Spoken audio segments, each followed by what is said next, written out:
नमस्कार दोस्तों, secondary maths में आपका एक बार फिर से स्वागत है। तो आज के इस वीडियो में हम वर्ग के बेसिक कॉन्सेप्ट के बारे में पढ़ने वाले हैं। तो सबसे पहले वर्ग की परिभाषा के बारे में जान लेते हैं, यानी कि हम वर्ग की पहचान किस तरीके से कर सकते हैं, तो वो हम परिभाषा के हिसाब से जान सकते हैं।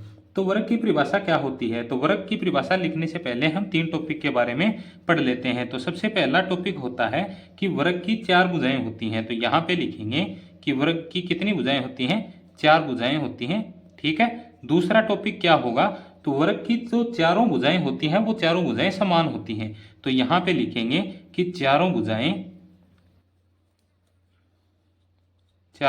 समान होती हैं।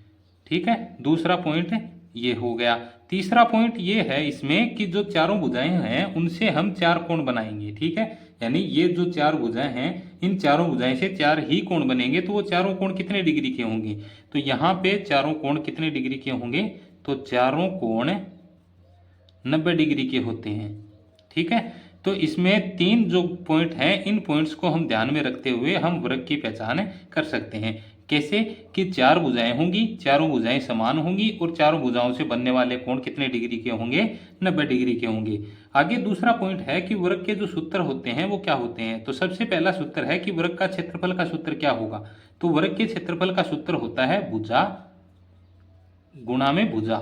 ठीक है, यानी भुजा गुणा भुजा या फिर भुजा की स्क्वायर या फिर वर्ग कर देते हैं। ठीक है, और दूसरा पॉइंट है परिमाप, यानी कि वर्ग का परिमाप क्या होगा, यानी वर्ग के परिमाप का सूत्र क्या होता है। तो यहाँ पे लिखेंगे 4 गुणा में भुजा। इसका मतलब क्या हुआ कि जो 4 भुजाएं हैं उनका हम जोड़ करेंगे। तो जोड़ करने पे सूत्र क्या बनेगा? भुजा को 4 से गुणा कर दिया तो 4 गुणा भुजा, ये किसका सूत्र हो गया?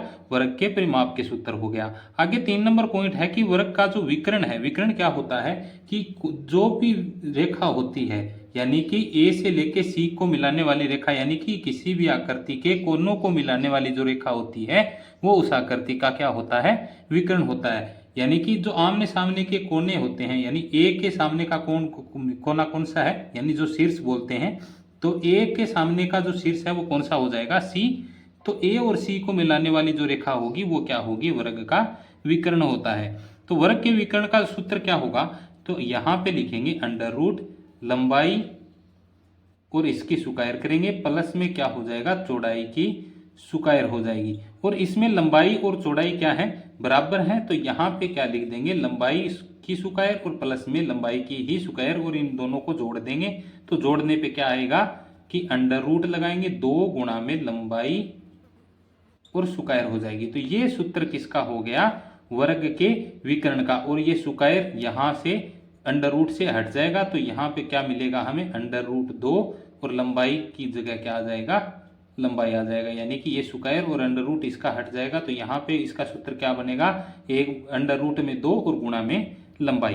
तो यहाँ पे जो ये वर्ग है, वर्ग का क्षेत्रफल कैसे निकालेंगे हम? अगर इस वर्ग की भुजा हमें मान लो कि 2 सेंटीमीटर दे रखी है, तो क्षेत्रफल निकालने पे क्षेत्रफल क्या आएगा? तो भुजा की स्क्वायर, तो 2 की स्क्वायर कर देंगे तो कितना आ जाएगा? 4 सेंटीमीटर स्क्वायर हो जाएगा। तो ये क्या आ गया? वर्ग का क्षेत्रफल आ गया। अगर हमें परिमाप निकालना हो तो परिमाप कैसे निकालेंगे? तो 4 गुणा में भुजा, और भुजा यहाँ पे कितनी दी गई है? 2 सेंटीमीटर। तो इन दोनों का गुणा कर देंगे तो 4 गुणा 2 कितने हो जाएंगे? 8 सेंटीमीटर हो जाएगा। अगर हमें इस वर्ग का विकर्ण का मान निकालना है तो कैसे निकालेंगे? इस सूत्र से निकाल सकते हैं। तो यहाँ पे अंडर रूट 2 गुणा में लंबाई, यानी लंबाई का मतलब भुजा होता है, तो भुजा का मान कितना है? 2। तो यहाँ से कितना आ जाएगा इसका मान? 2 अंडर रूट 2 सेंटीमीटर आ जाएगा। तो इस प्रकार से हम वर्ग का क्षेत्रफल, परिमाप और वर्ग का विकर्ण निकाल सकते हैं। तो आई होप आपको ये कॉन्सेप्ट समझ में आ गया होगा। तो आगे नए वीडियो में मिलेंगे हम नए टॉपिक के साथ। धन्यवाद।